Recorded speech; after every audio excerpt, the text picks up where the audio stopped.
Okay, so here we have the tinderbox. We have various different sizes and guises of this stove, but they all work in the same way. And ultimately, you've got the control down here. You've got the handle. The handle does get hot. We have a glove. The handle is air cooled, so it's tubular, so it's not supposed to get mega hot, but it is always a good idea to use the glove. But ultimately, the handle just lifts up and clamps closed like that, nice and easy. The control is pushed in and pulled out. So the control at the bottom here, just one control, because this is a wood burner only. And the control allows the air into the stove. So the further the control out, this is when it's pulled out, it's in what we call the boost setting. So the boost setting is what to get the fire going initially. As the stove's nice and hot, you can regulate the temperature of the stove by reducing the air into the fire, or don't put as much wood on it, either or. Okay, so we're going to light it up. This is the first time it's been lit. Normal circumstances, we just have a couple of little small fires, but we're not going to light a roaring fire. We're just going to have some a nice little fire that's getting going for you here. So we're going to show you the top-down method, and we start off with sort of smallish logs at the bottom, like this, laid like so, and then a couple of smaller ones on top, like so, and then we're going to put some kindling on top of that, and ultimately what we're going to do here is to create almost like a triangle of fuel. So it starts bigger at the bottom and it goes to smaller at the top. And then we're also going to bob these fire lighters. So these are brilliant. These are natural fire lighters. They're available from Amazon or shops or whatever, but they're a natural straw that's soaked in wax, and they're brilliant because they burn for quite a long time. These are really important, as opposed to using things like paper. They get the fire burning quicker, but they last for quite a long time as well. So they're really, really useful. So what I usually do is bob one down into the bottom of the tower, and then we're going to have a couple here just at the top. And the principle behind it is that it burns from the top down into the bottom, hence the top-down method. The whole purpose of the top-down method, and this is how the Scandinavians like their stoves, is that it burns from the top nice and cleanly, sends heat into the flue to get the flue warm. It's really important to get the flue hot. And then as it lights down into the bottom of the tower, by the time it gets to the logs at the bottom, the stove is nice and hot. The flue's great, all hot and nice and tidy, and you don't have to keep opening the door while the stove's getting warm to keep putting wood on it. Because the problem is, as you're lighting the fire and you're opening the door, every time you open the door, you're liable to get smoke in the room until the stove's nice and warm, okay? I'm going to go through that as well shortly. So I'm going to light this up now. So the thing that we need is we need the control fully out.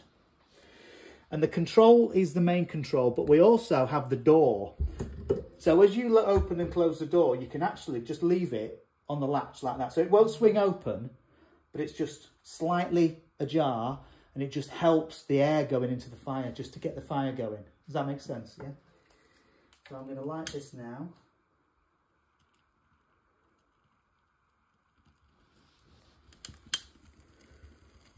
Okay. I'm going to close that, and we're just going to leave it on the latch like that. So if I was to close the door properly, you will probably see condensation building upon the glass, and that will eventually, it will make the glass go misty. So by leaving the door slightly ajar, it gets the fire roaring, really going quickly. So it's a little bit like pushing a car down a hill to get it going. It's a bump start to just leave the look, fire light is on down there. So it's just to get the fire going initially.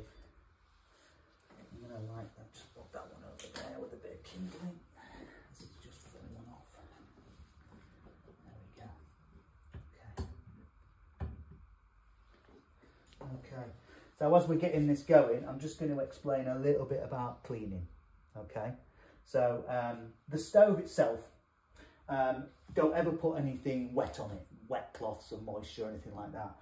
If you get a mark on it and it's just a bit stubborn, just a well wrung out damp cloth and dry it. Never leave water standing on the stove, and including down the bottom here when you wipe the hearth, just make sure it's dry all the time, because they don't like water. the glass is the only bit that you put in a little bit of contact with moisture. So if the glass goes a bit mucky, so you'll tend to find that it might go a little bit around the bottom here, and especially while you're getting used to the stove initially, it can go a bit dirty. You can get a bit of muck stuck on it sometimes. So what we do there is we, obviously when it's cold, you open the door, get a damp cloth or a household wipe, anything damp, yeah? You dab it in the ash inside the fire and you wipe it on the glass. And the ash mixes with the moisture from the cloth and it creates like a paste, and that'll remove any residue from the glass, okay? And then you just dry it off with a clean cloth and then you're good to go again.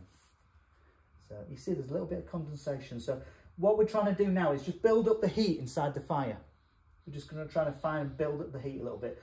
It's going now, look. So once you start to feel some warmth coming through the glass, and this will all become very natural as you use it a few times. It really will, I promise you. It's a little bit overwhelming initially, but once you start using it, and it just becomes natural. It's like putting the kettle on, honestly. But once you feel a little bit of heat coming through the glass, that's when the point when you close the door properly. Okay, but until that point, just leave the door slightly ajar, because we're getting the kindling burning now. So it is doing exactly as we wanted it to do. It's going down into the tower, and it's going to start to get these slightly larger logs burning, and then we're all up and away.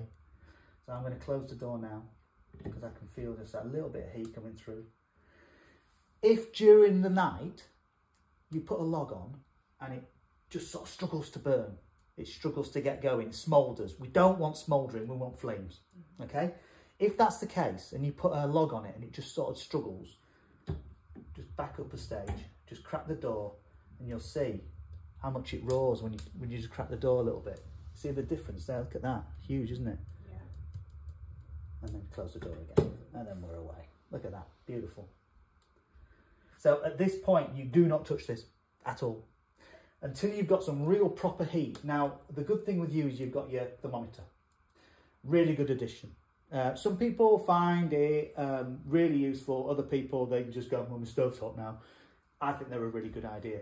Once this needle here gets into this red zone, that's all good. We're all away.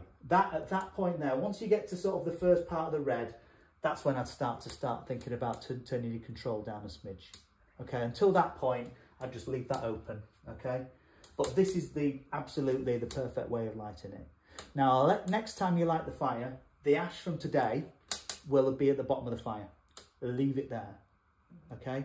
Don't empty the stove out. Don't clean the ash out until it starts to sort of, get a bit fuller. Okay. And then just remove some ash, but always leave some ash in there. Okay.